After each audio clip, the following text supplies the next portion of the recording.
Welcome to Real Time, the podcast for and about realtors presented by the Canadian Real Estate Association. I'm Erin Davis, and I'm delighted to be your host for these informative, enlightening, and often groundbreaking discussions about everything going on in your world now, how far we've come, and equally importantly, what's around the corner. So let's dig in. Realtor.ca is Canada's most popular and trusted real estate platform. Developed and operated by CREA, Realtor.ca helps realtors and their listings achieve greater exposure while providing an easier, more accessible experience for property buyers, sellers, and renters. But it's more than that. On this episode of Real Time, we're going to explore the evolution of listing sites and how Realtor.ca has staked its claim as a leading platform beyond listings. We'll look at the future of Canada's real estate landscape, new innovations on the horizon, and how Realtor.ca will continue to add value to best serve realtors and their clients. We are so pleased today to have with us two people who know Realtor.ca inside out. So let's welcome them here on Real Time. Hi, Erin. Patrick Pichette, Vice President, Realtor.ca. So I'm the Vice President at CREA, who's responsible for our technology offering, which obviously includes our flagship product, Realtor.ca. And this month is my 10th year anniversary with this wonderful organization. Wow, the changes you've seen, and we'll be talking about those for sure. And Andrew, sir. Hi. Hey. Nice to meet you. Thanks for having us, Erin. I'm Andrew Jackson. I'm the head of business development at CREA. I myself joined about 3 years ago, and I primarily focus on developing partnerships and commercialization strategies. Okay. Now, before we get too far into our conversation today, can we clarify the difference between an MLS system and Realtor.ca? And Patrick, you can lead us off into this. Yeah, that's a great place to start, Erin. It's a question that comes up a lot, even within our membership. So let's take a second, talk about what is an MLS system. So without getting too technical, an MLS system is a cooperative selling system that is operated by a local real estate board or association. So the Ottawa Real Estate Board operates an MLS system. Victoria, where you live, Erin, they operate an MLS system. So some are local and some are province-wide, like in Nova Scotia, for example. So as a member of a board, you get access to an MLS system and you can share your listings with other realtors. The MLS systems also contain all sorts of detailed information and tools that are really geared towards the realtors.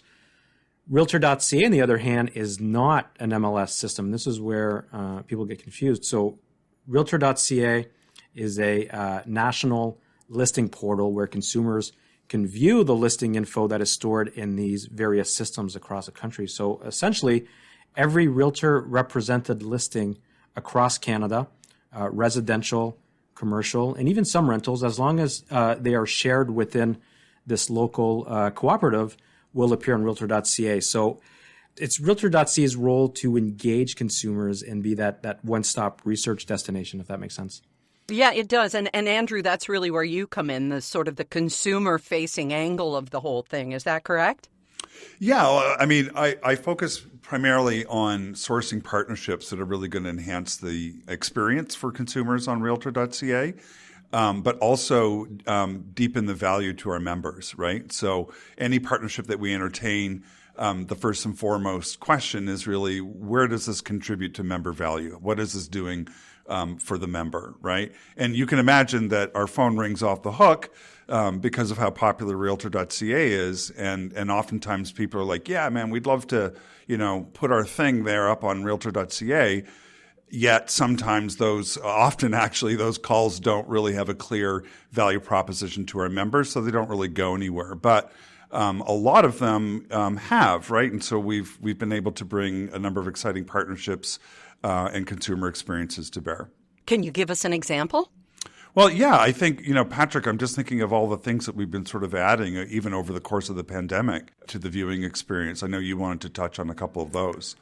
Yeah, I think just really quickly, one that comes to mind is the partnership with TD Bank. So, we know that consumers will visit various sources of data before making any kind of decision. Actually, there's some research that indicates that the average consumer will look at 11 different sources before making a decision. So we know that, yes, they're coming to Realtor.ca. They're probably looking at other real estate sites. They're going to their bank website to see how much they can afford. They're going to social media. They're going to look up editorial content on sites like the Globe and Mail and so on. So the beauty about a partnership like TD Bank, in this case, when a consumer visits the site to go find out how much they can afford, and they do that by using their mortgage affordability calculator, once they get that ideal range of a mortgage, TD will then show them listings from Realtor.ca that fall within that range. So the idea is that whether a consumer is on TD or Scotiabank, which is another partner, or Kijiji or the Globe and Mail, or they're on Microsoft Bing or on social media, that the information that they're seeing is consistent and that it's up to date. So that's why we value these partnerships very much. It helps give credibility to that realtor-generated information. When we come back, how Realtor.ca came to be. You know, I'm sure you've heard the old saying that charity begins at home. And no one knows or exemplifies this better than the people we trust to sell and find our homes. You, the realtor. By volunteering and raising funds across the country, realtors play meaningful roles in the communities where you work and live. Let us know how you're giving back by sharing your story at REALTORS.ca, won't you? Now, back to Patrick and Andrew on Real Time. So, gentlemen, how did most consumers navigate listings prior to the advent of Realtor.ca? Patrick, let's go back in the Wayback Machine. And when did this start? and was it like renderings of condos on cave walls? Like, what were we looking at? Almost. I love the fact that you're going there because I love telling the story. But before Realtor.ca was launched in 1995, there was no single source website in Canada for real estate information. So you had to scroll through individual brokerage websites to see what was available. And keep in mind that we're talking about the early 90s. So there was very few brokerages that had websites. So really, the other option was to go directly to a brokerage office or even to the mall to see those, one-pagers that are pinned up against the wall. And I think we still see those one-pagers today. But back then, that was your best option, that and driving around and looking for lawn signs. But, going back to 1995, the leadership back then made the really wise decision to launch a national website where consumers could see what was available in the market. So regardless of which broker represented the listing or which franchisor was doing the promotion, consumers now had a single source,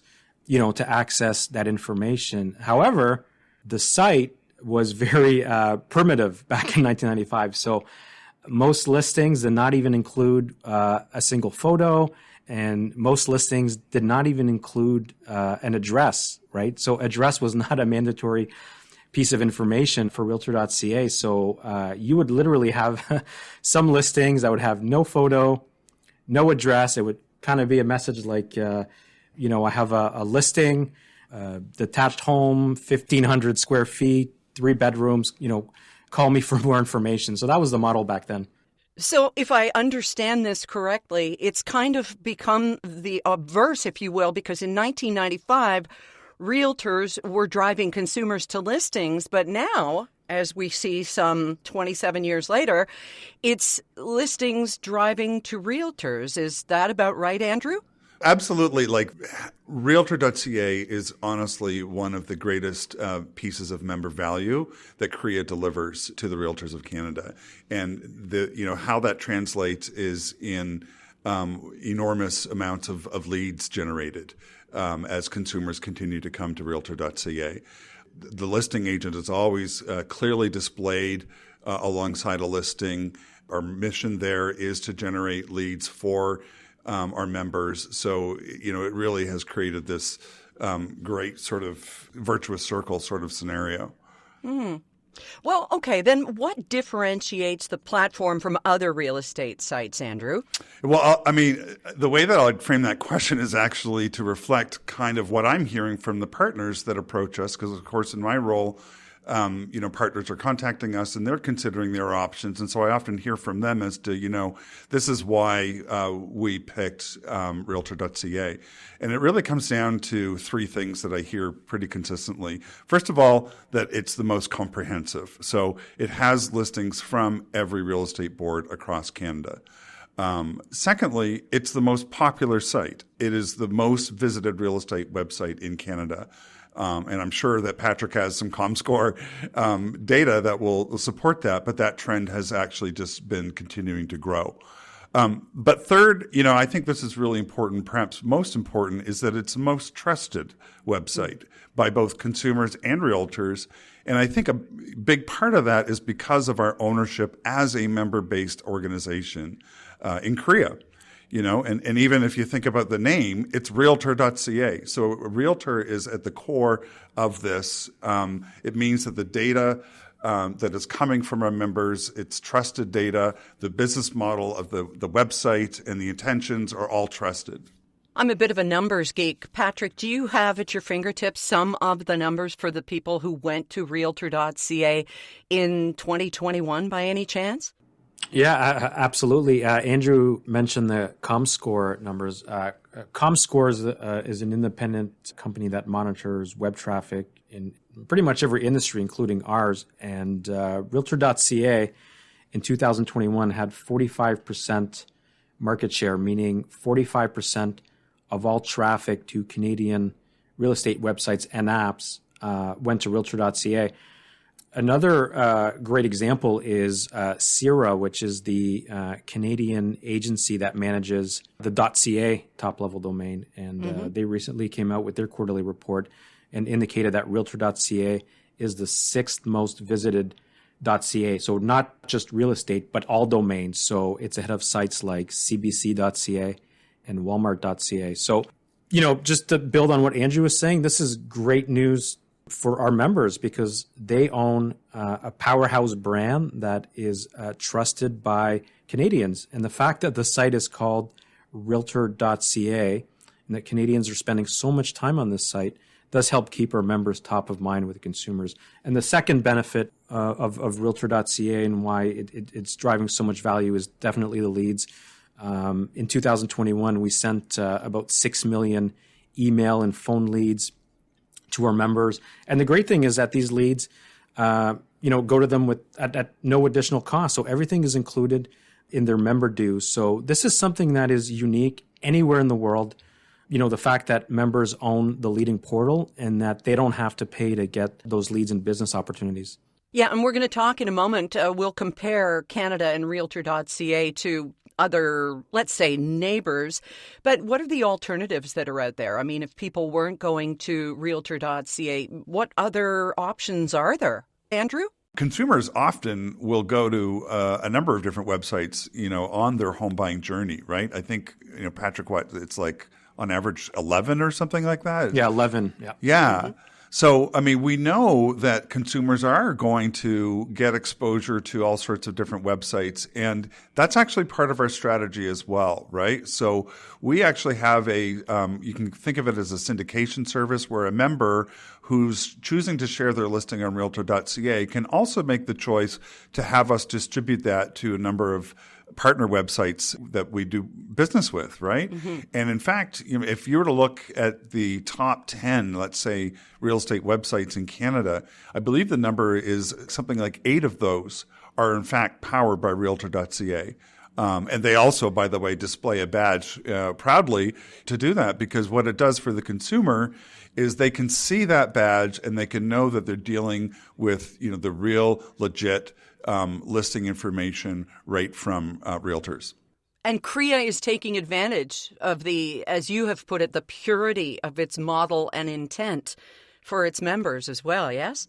Yeah, I think when a member organization can really tap into, who it is and who it isn't, and that's what we've really done with Realtor.ca. They can really differentiate on sort of a vector that others can't touch, which is that it is that purity of the model. They are there strictly for the creation of member value, right? And I've actually worked at other not-for-profits that have had businesses that had the same sort of structure at play. And what it really allows for those businesses to do is really punch way above its weight class, if you will, and compete with much larger and often more capitalized entities. When we return with Patrick Pichette and Andrew Jackson, we're going to talk about how Realtor.ca stacks up against the global landscape. And it's really encouraging. There's something about sharing a cup of warmth and comfort with each other that's really connecting. And at CREA Cafe, you are connected with each other, as well as the latest news and stats, legal matters, and advocacy updates. It's all right here at CREACafe.ca. Grab a mug of what moves you and join in. Now, back to Real Time with Andrew and Patrick comparing real estate portals and how Canada shines. So, looking to other parts of the world, how does Canada stack up in terms of these types of sites or services for consumers? How does Realtor.ca, for example, compare to other real estate portals across the globe? Patrick? We actually stack up very, very well when you look at the landscape globally.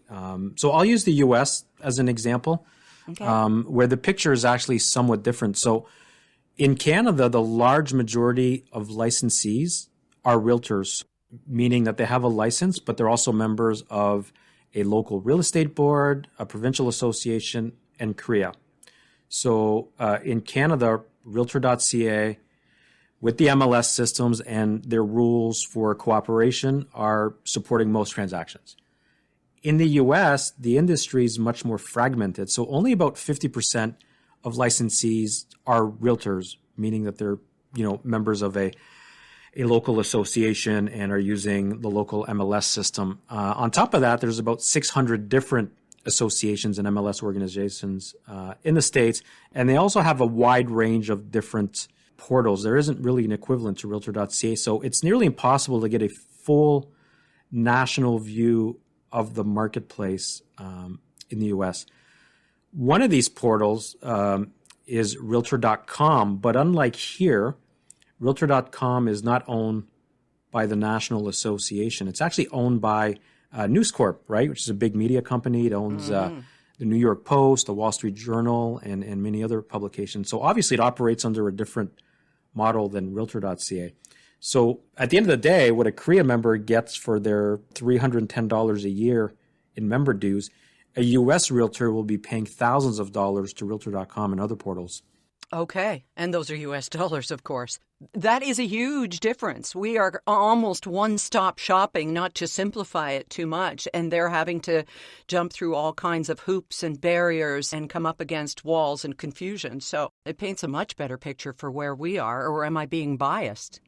I don't think you're being biased. I think that's exactly the case, right? I think that, in fact, again, when various partners approach us and they kind of, once they're educated on the Canadian landscape, they're like, man, wow, you guys have got it great here. So what does competition in the Canadian market mean for you, Andrew? Well, I mean, more pressure for one. But listen, competition is an indicator of a vibrant and healthy market, and it is always welcomed. And honestly, it's vital to everyone bringing their best game. That's the way that we view it. And for us, it means paying really close attention to important innovations, and particularly those that I would say tap into kind of recent consumer phenomenon or trends. And I got to tell you, like, this past 2+ years has just been unprecedented in terms of changing consumer expectations, not only because of how much we've been doing remotely in the pandemic, but also demographic shifts and the different expectations that come along with that. Listen, buying and selling a home in today's markets is different than it was several years ago, right? So all of that we can see has led to continued innovation, and we think that competition is bringing out the best in everybody. Yeah, and we have heard from some of our guests already in 2022 about just how the pandemic just sort of catapulted us into a future that we weren't expecting to be in for another, 5 or 10 years. So it's really been a strong and positive catalyst. Absolutely. I mean, it's almost science fiction, like how you could fast forward so quickly, right? And now, these new ways have just become the new norm. It is unreal. Yeah, warp speed. So let's look to the future then, both short and long term if we can.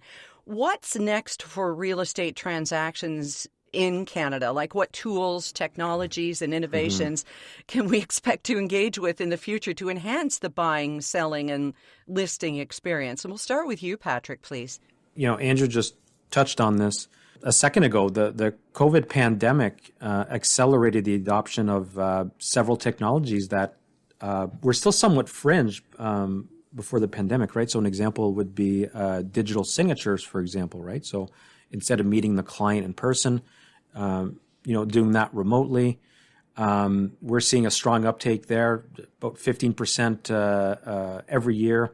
Another great example is using live streaming platforms, so Facebook Live, Instagram, and so on, to do showings, to do open houses. So when the pandemic started, nobody was doing this. We had zero live streaming open houses that were being promoted on Realtor.ca. And in a matter of weeks into the pandemic, there were literally thousands of virtual live streaming open houses that were being promoted. So that's an example of a technology that we saw maybe, was going to be 4 or 5 years out that really picked up some steam.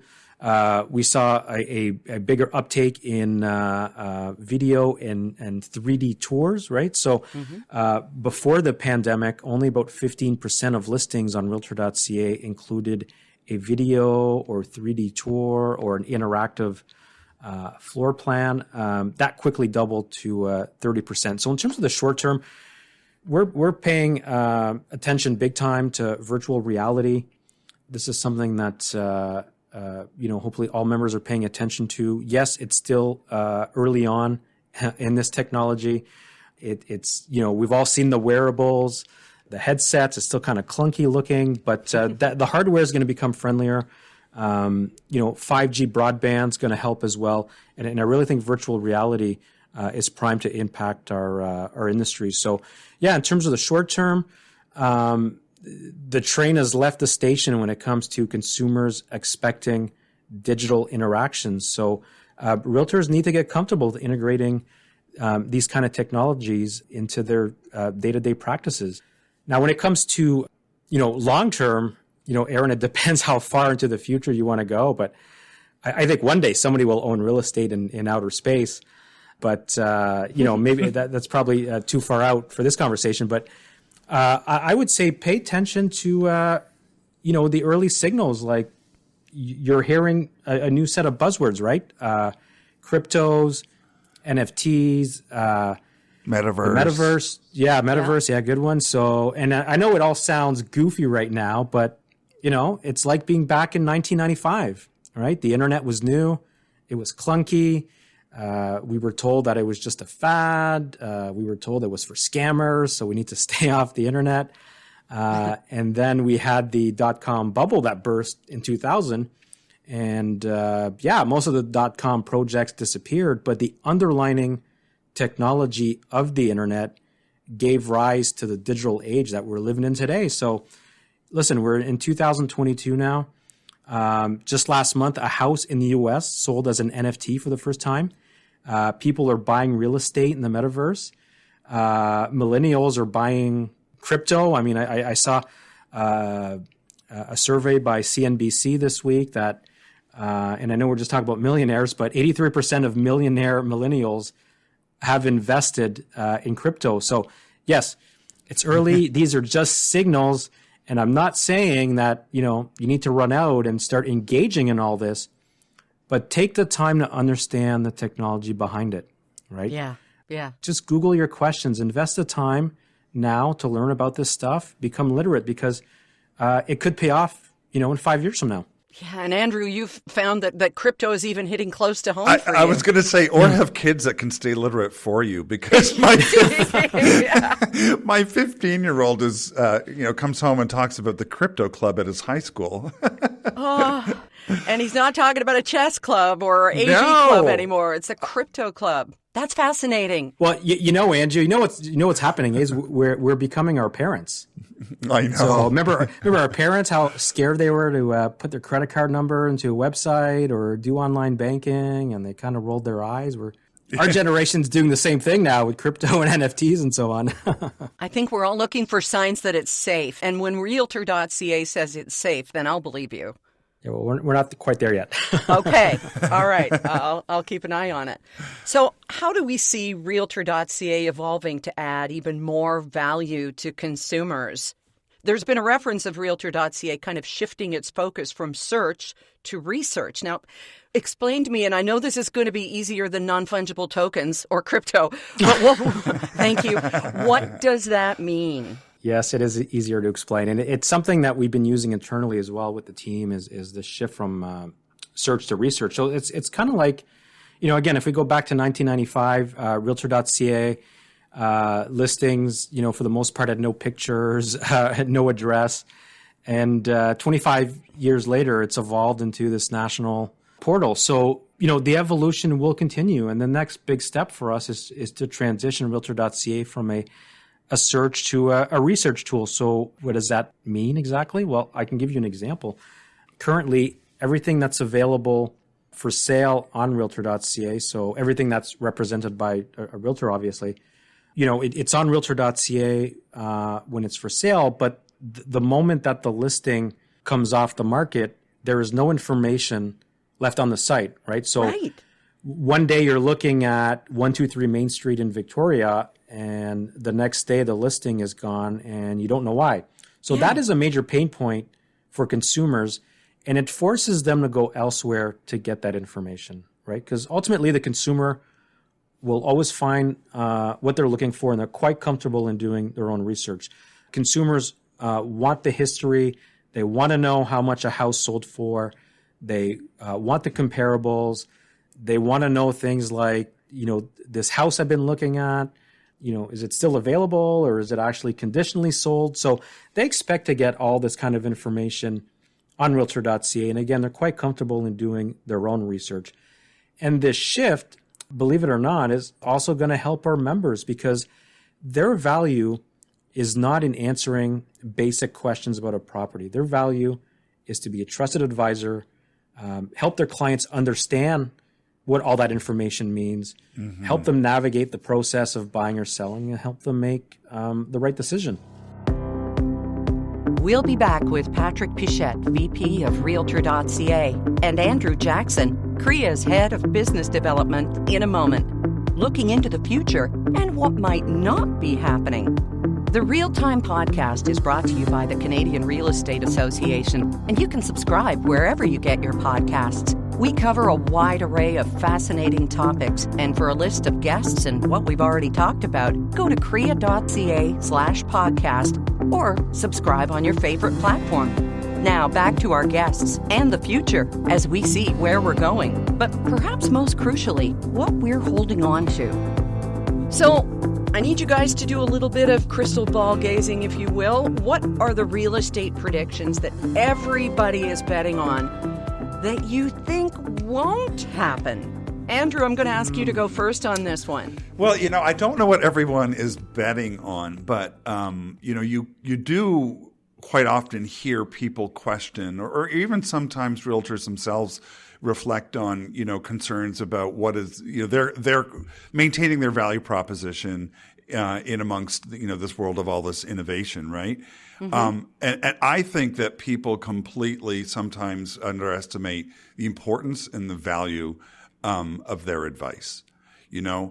People are going to, and they do continue to seek advice from those experienced individuals on what is one of the most substantial and increasingly complex transactions in their lives, right? Our research continues to show that in spades. And so I really think that the realtor and the core value proposition of knowledge and advice, whether you're on the buying side or whether you're on the selling side, is very much there, right? And we're all about innovation, as you've been hearing and listening to some of the things that we've made progress on over the 10 years that Patrick has been here and beyond, and the next 10 years, right? And so we're going to continue to innovate, It's in our mission, but we're never going to lose sight of that core value proposition that is working with an experienced realtor.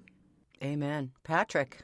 Yeah, I totally agree. I think there's a lot of people who are counting on the displacement of realtors. A lot of companies too, and Andrew gets these calls on a daily basis. But I'm betting that is not going to happen. Realtors will continue to be an essential part of the transaction. Now, yes, technology will take over the admin side of the business. So, how research is done, sharing information with clients, marketing, back and forth on paperwork and so on. But, and realtors have to be ready to integrate technology into the process-oriented part of their businesses. But, there's always going to be a human side to the transaction. And buying and selling a home is a very emotional journey. So there's always going to be a role for realtors to be that trusted advisor.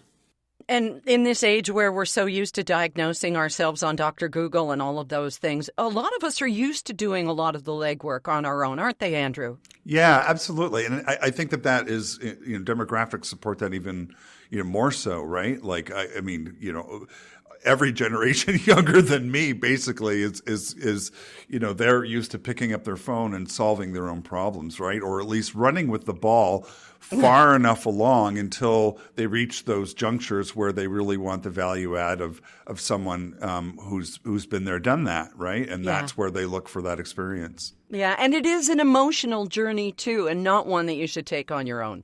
No, I mean, listen. Like, who has bought or sold a house in the last couple of years?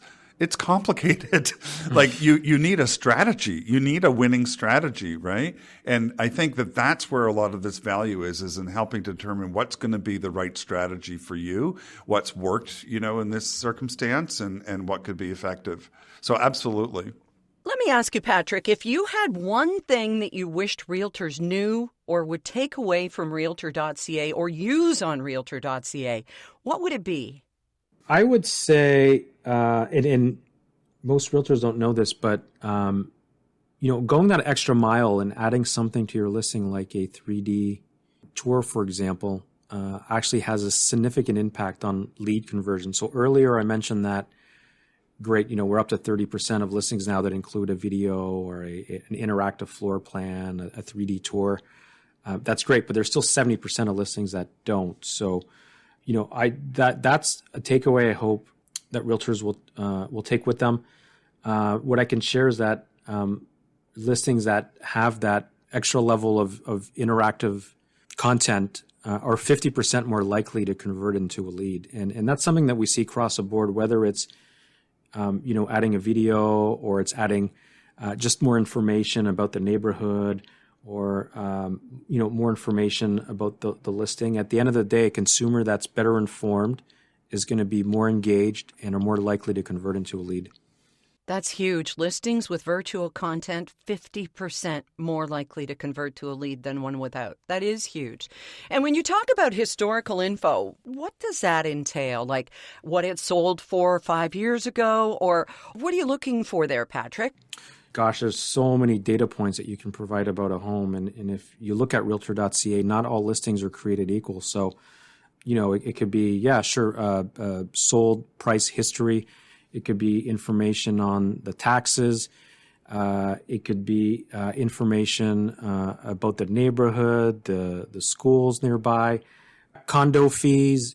I mean, if you did a scan of Realtor.ca, you'll see that as you're going through one listing to the next, you're going to come across a lot of gaps. There's still some listings that, will have one or no picture. That is still happening in 2022. So. Right. That tells me you do not want to see the inside of that house. Am I wrong? Yeah. Yeah, exactly. But again, the takeaway is that a consumer that's better informed, that's better engaged, you're building the trust with them. They're more likely to call you to be that trusted advisor. They're not looking at realtors as kind of gatekeepers to information. And I think that's a myth that, we need to break through.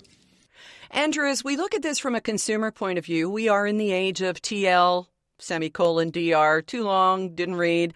Can a realtor provide too many details? Can you give people too much information? Because I don't think that's possible. What do you think? Well, I was going to say we're also in the world of scrolling with our thumbs pretty quickly. Right. So I agree with you. I think I think that people have become sort of natural editors, and so that they can kind of flip through and digest a whole lot of information really quickly and pull out the pieces that they think are really important. So I think what's interesting about this journey from search to research is that, and we've seen this also, accelerated over the past couple of years, where people are not just using the site, when they're in the midst of a transaction. Right.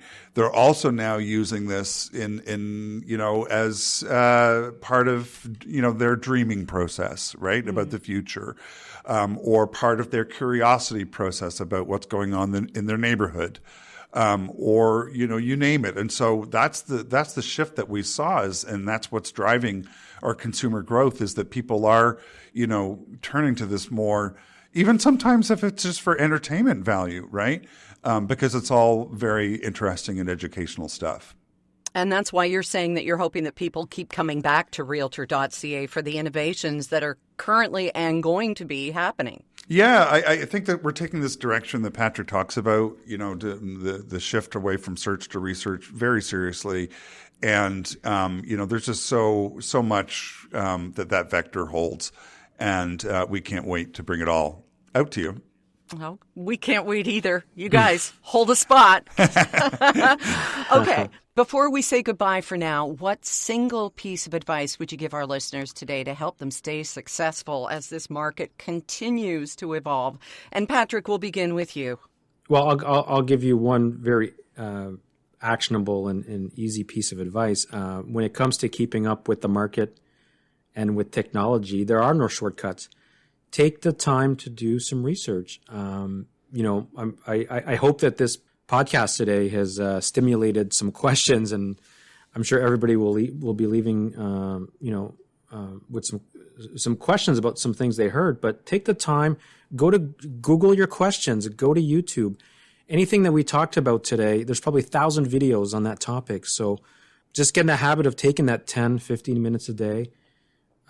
Do some research. And if you do that, you'll be in the 1% club when it comes to knowledge around the latest tech trends and how it can help your business.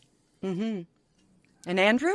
Here's what I would say, Erin. I think that when you are really confident in your own core value proposition, right, when you know that people turn to you in those critical transactions and they need the advice, they want to bounce off ideas, they want to develop a winning strategy, right? And when you know that those things are all there and going to remain true, then you can really, I think, lean into change.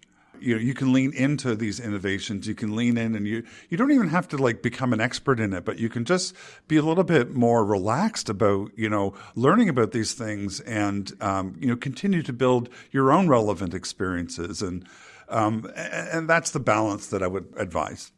And it should be fun, right? And it should be fun. It is fun. As we have had today and proven. So thank you so much for joining us today, and I can't wait to hear what's next. Well, thank you so much for this opportunity. Thank you very much, Erin. Awesome. It was. And our thanks again to Patrick Pichette, Vice President, Realtor.ca, and Andrew Jackson, CREA's Head of Business Development, for their insight and enlightenment. Real Time is a presentation of the Canadian Real Estate Association. And on our next episode, we'll be discussing mental health awareness. You're not going to want to miss it. Real Time is a production of Real Family and Rob Whitehead and Alphabet Creative. I'm Erin Davis. Thanks so much for joining us, and we'll talk to you here again next time on Real Time.